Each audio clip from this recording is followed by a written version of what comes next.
Michelle Ehrman has a hard time escaping her allergy symptoms.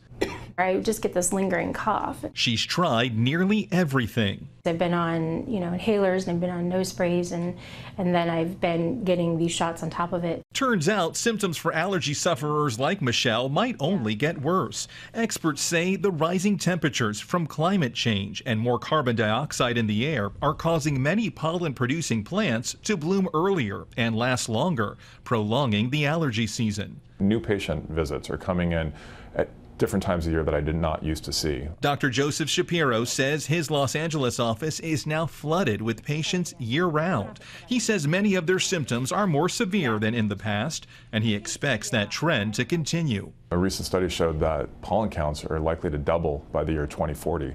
So over a little bit more than 20 years, we're going to see a significant increase. For Michelle, allergy shots are finally bringing some relief. We've been doing about 3 a week. A helpful regimen she might need even more in the years ahead. Chris Martinez, CBS 2 News.